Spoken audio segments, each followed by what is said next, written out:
agaciro uwakadushubije dufitanye igihango n'ababohoye u Rwanda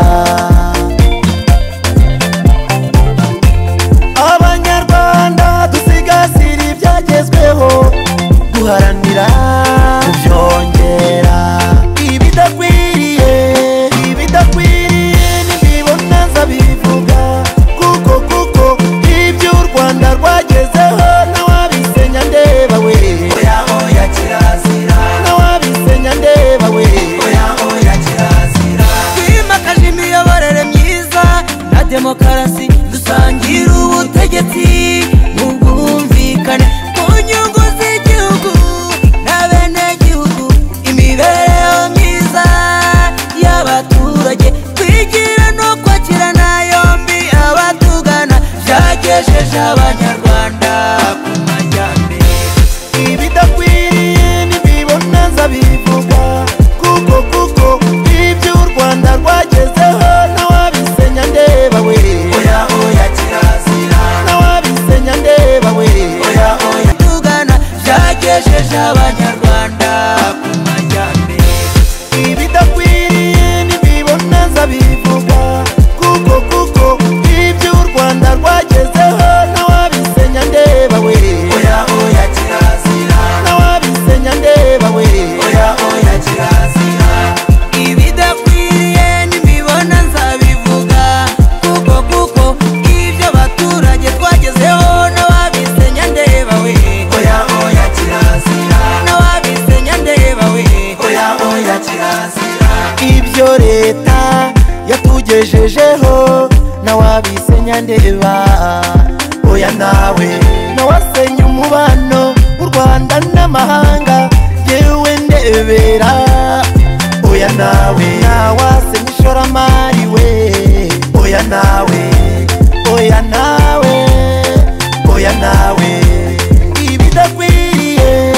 ibidakwiriye nibibona nzabivuga kuko ibyo u Rwanda rwagezeho nawabisenya ndeba we oya kirazira nawabisenya ndeba we oya kirazira gutangiye mwisanamitima no kuremera batishoboye inka munyarwanda yego inshuti bakunze ibishangi Radio TV na mwakunze ibishangi Focus TV reka twongeye kubabwira ngo iyi ni ya gahunda rero tugenda dukomeza kugenda tubaganirizaho ya yindi namwe musanzwe muzi ibidakwiriye nimbibona nzabivuga ibidakwiriye nimbibona nzabivuga oya uko niko kuri rwose ibidakwiriye nimbibona nzabivuga uyu mwanya turimo gutembera mu karere ka Nyanza mu murenge wa Kigoma by'umwihariko mu kagari ka Gahombo ahangaha turimo kureba by'umwihariko ikibazo gikomeye cyane aho umuryango ushyize hamwe ukajya gusenyera umuturage kini kintu gikomeye umuryango wishyize hamwe ujya gusenyera umuturage aho basenyeye umuturage rwose bamena amategura bamena inzugi bamena ibirahure bakuraho inzugi bazivanaho hanyuma umugabo witwa Ntivuguruzwa Uziya arirukanka n'umuryango barukanka barahunga hanyuma umubyeyi witwa Kabatesi hamwe n'abasaza be ndetse n'abahungu be n'abarumuna be baragenda bafata Ntivuguruzwa Uziya baramusenyera ibintu byose barabimenagura bavuga bati imukuva ahangaha ntabwo tugushaka ahangaha uratubangamiye ndetse by'umwihariko aha ni ahacu ugomba kuhava ukimuka ariko ndimo kwibaza ukuntu umuryango ushobora kwirema ukabasha kwikorera gahunda yo kwikemurira ibibazo kandi hari inzego z'umutekano ugahita wumva ni ikintu gikomeye cyane gusa ariko iyo tuganirije abaturage bavuga ati uyu muryango urakaze cyane ku buryo uyu muryango ugira amahane cyane bamaze kwinywera agatama kabo igisigaye rwose utavuye mu nzira bagutambamura utavuye mu nzira bakwemeza aha rero ni mu karere ka Nyanza mu murenge wa Kigoma mu kagari ka ka Gahombo ahazwi nk'umudugudu wa Kaziba. Aho ngaha rero biragaragara yuko ku itariki ya 25 z'ukwezi kwa gatandatu 2023 aho twatembereye Ishangi Radio TV FM n'Ishangi Focus TV n'Ishangi Dotirwa, twaratembereye kugira ngo tubashe kureba inkuru neza. Turihuta cyane rwose, twihuta cyane dushaka kureba iby'inkuru. Turavuga tutese bimeze gute, tuganira n'abaturage baravuze ati rero ibi bintu ntabwo byumvikana, ibintu birakabije ndetse birababaje cyane kubona umuntu abasha guhangara kuza agasenyera umuntu, akavanaho inzugi, akavanaho amategura, akavanaho amabati, akamena ibirahure, byerekana ko uyu muntu rwose aba yigometse mu buryo bufatika. Wagira ngo inzego z'umutekano ntazihari, wagira ngo inzego z'umutekano ntazihari, bwana mudugudu, bwana gitifu w'akagari, sinzi rwose uburyo umuntu ashobora kumenagura ibintu byose bamureba ntibatange raporo.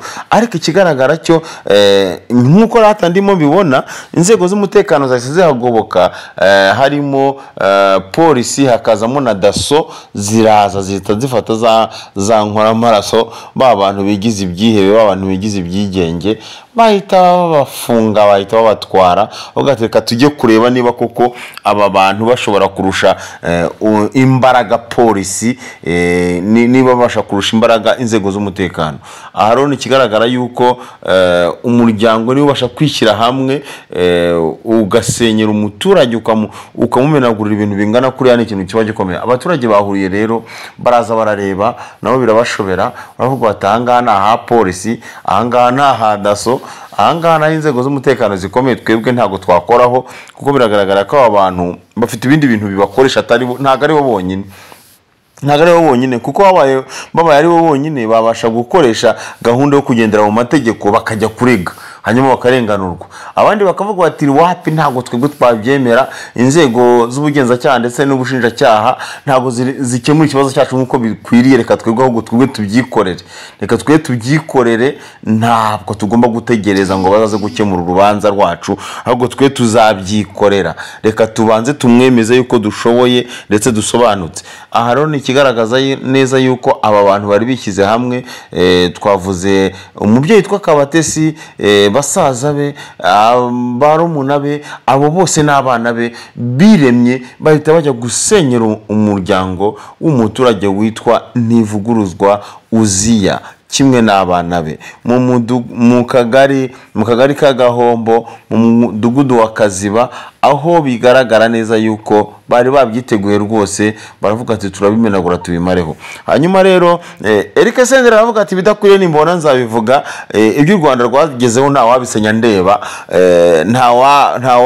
nta wasenya ibikorwa by'amajyambere rwose ngo abisenye ndeba, nta wakwica umutekano mureba, ibidakwiriye nimbona nzabivuga. Natwe Ishangi Dotirwa n'Ishangi Radio TV, Ishangi Focus TV ntabwo twabyemera, ntabwo twakwemera yuko bisenywa tureba, ntabwo twakwemera yuko umuturage arengana tureba, ntabwo twakwemera yuko umuntu abasha kwihanira kandi hari amategeko, ntabwo twakwemera yuko umuntu abasha kwihanira hari amategeko. Ibidakwiriye nitubibona tuzabivuga, nta wabisenya tureba rero ngo tubyemere. Niyo mpamvu twakoze urugendo, turagenda tugerayo, dukora ibirometero tugerayo rwose, hari hepfo cyane, hepfo muri Gahombo, tugerayo kugira ngo tubashe kumenya ngo ni ibiki, ese ni ukubera iki aba bantu bakomeza kwigira gutya. Ariko reka dushime inzego z'umutekano mu karere ka Nyanza yuko zahise zihagoboka, zikaza zigakemura ikibazo, hanyuma zigatwara aba bantu bigize bindakoreka, abantu bumva yuko bari hejuru y'amategeko. Zihita zibacakira zirabacakira rwose zirabacakira. Navuga ati reka tugende tubanze turebe ibyanyusha, niba mwumva yuko muri ibihangange, mwumva ko mukaze cyane, ari mwebwe muyoboye, reka tubanze tugende tumenye ibyanyu neza. N'ubwo polisi niko yavuze ati numva ibi ngibi ndabisobanukirwa neza, tumaze kugerayo, nimwinjiremo, mucengiremo hariya, mbanze mbibone neza ko mucengiyemo, ko mugiyemo neza, mwagezemo. hanyuma tugende menye niba koko mufite ubushobozi bw'uko mushobora kwihanira, ko mushobora kwikorera ibyanyu mushaka, ibyo mushaka mwabikemura uko mushaka, niba muri hejuru y'amategeko tubimenye. Hanyuma rero abaturage bakavuga ati ibintu koko ntabwo bishoboka ko umuntu ahangara akamena inzu akayimenagura akayirangiza ngo nuko afite imbaraga. Ubwo se uyu muntu yaba yitwaje iki? Senderi aravuga ati ibidakwiriye nimbibona nzabivuga rwose, ari kumwe na Tuyisenge. Ibidakwiriye nimbibona nzabivuga, ibyo u Rwanda rwagezeho nta wabisenya ndeba, nta wabisenya ndeba. Kubona umuntu ahangara kujya kwikorera gahunda yo kwikemurira ibibazo nkaho nta nzego z'umutekano zihari, nkaho nta mategeko ahari, ubwo se urumva ibyo bintu bishoboka? Natwe twagiye twihuta cyane ngo turebe se kuko ibyo bintu batubwiye kuko nibyo. Ese kuko umuntu yabasha kumenagura akamenagura akongera akamena ibyo ntabwo bishoboka gute se?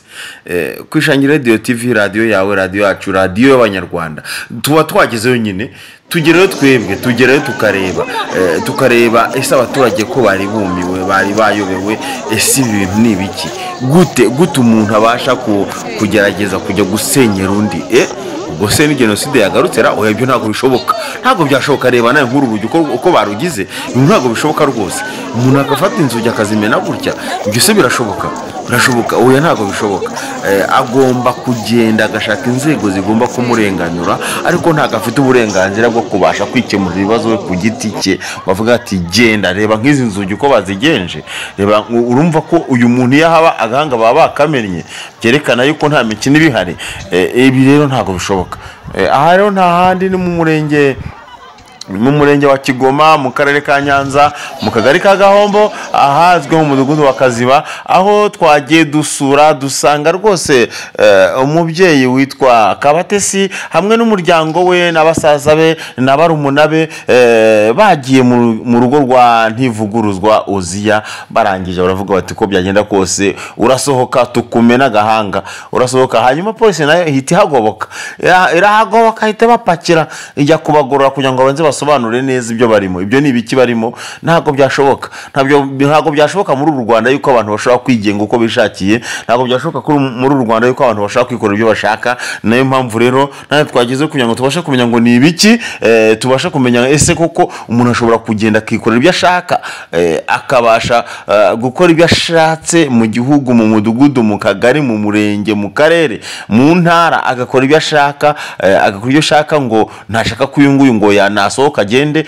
avanga mu mudugudu. Oya, ni inzego z'umutekano zifite ubwo bushobozi, ni inzego z'ubuyobozi zifite ubwo bushobozi. Ntabwo umuturage ku giti cye afite ubwo bushobozi bwo gutekereza ngo vanga hagenda. None se izo nzego wazishyiriyeho iki niba utemera ko polisi ibaho, utemera ko daso ibaho, utemera ko mudugudu abaho, utemera ko gitifu akagara abaho, cyangwa umurenge cyangwa akarere? Ubwo se wavuga yuko bimeze gute? Wavuga se ko izo nzego wazishyizeho ngo bigende gute? Itegeko ryagiyeho kugira ngo izo nzego zijyeho, none wowe urashaka kuzivanaho se? We ntabwo bishoboka. Senderi aravuga ati ibidakwiriye nimbibona nzabivuga, ibyo u Rwanda rwagezeho nta wabisenya ndeba. Ntabwo wagarura ibintu by'akarenga, ntabwo wagarura intambara mu gihugu ngo bikunde. Muri iki gihugu nta muntu wakora ibyo ngibyo ngo bikunde. Senderi aravuga ati nimbibona nzabivuga, nta wabisenya ndeba. Hanyuma dushimira abayobozi rero b'inzego z'umutekano mu karere ka Nyanza yuko bahagobotse muri kagari ka Gahombo, hanyuma bagatabara rwose, bakavuga bati hoya nta wabisenya ndeba. Hanyuma inzego z'umutekano, polisi, tuyishimira cyane yuko yahabaye kugira ngo ikemure ikibazo.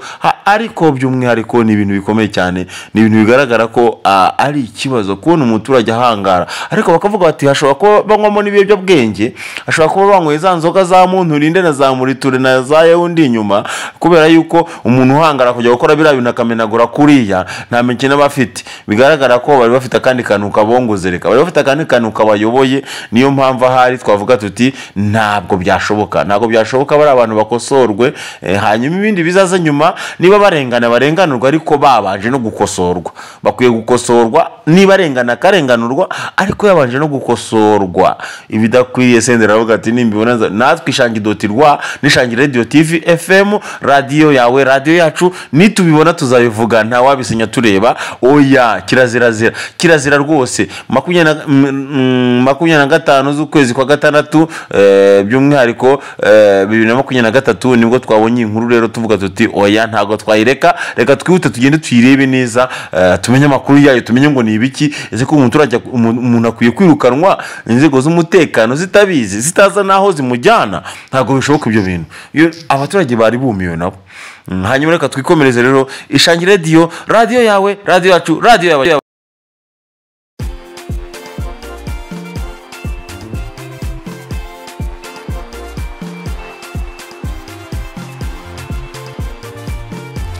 Kwishangi Radio TV, radio yacu, radio y'abanyarwanda.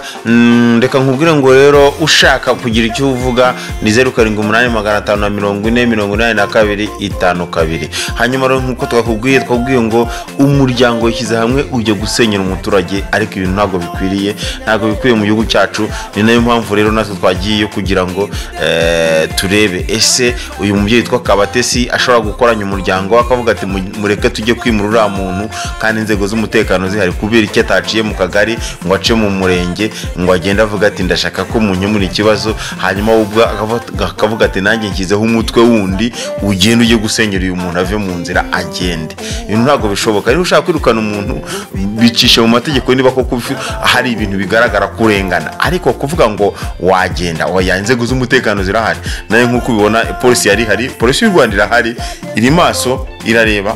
Ntabwo byashoboka yuko umuntu yabasha kurenganya mugenzi we ngo bikunde. Ibidakwiriye nimbibona nzabivuga. Ibyo u Rwanda rwagezeho nawe wabisenya ndeba. Oya rwose kirazira. Oya kirazira.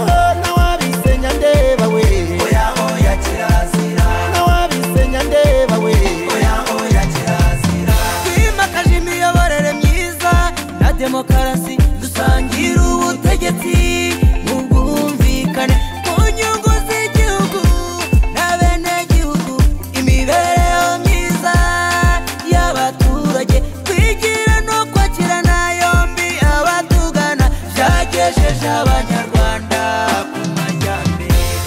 Ibidakwiriye nibibona nzabivuga, kuko ibyo u Rwanda rwagezeho nawabisenya ndeba we. Oya kirazira. Nawabisenya ndeba we. Oya kirazira.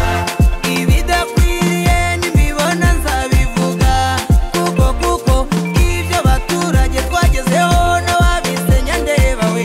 Oya kirazira. Nawabisenya ndeba we. Oya kirazira. Ibyo leta yatugejejeho nawabisenya ndeba.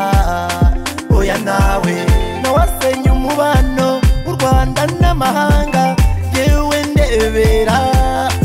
Oya nawe nawasenya ishoramari we. Oya nawe ibidakwiriye nibibona nzabivuga, kuko ibyo u Rwanda rwagezeho nawabisenya ndeba we. Oya kirazira. Nawabisenya ndeba we. Oya kirazira. Utangiye mu isanamitima no kuremera batishoboye, gira inka munyarwanda idufasha mu bukungu, duharanira umutekano dusagurira amahanga, byose bishingiye ku bumwe bw'abanyarwanda. Ibidakwiriye nibibona nzabivuga, kuko ibyo abaturage twagezeho nawabisenya ndeba we. Oya kirazira. Nawabisenya ndeba we. Oya kirazira.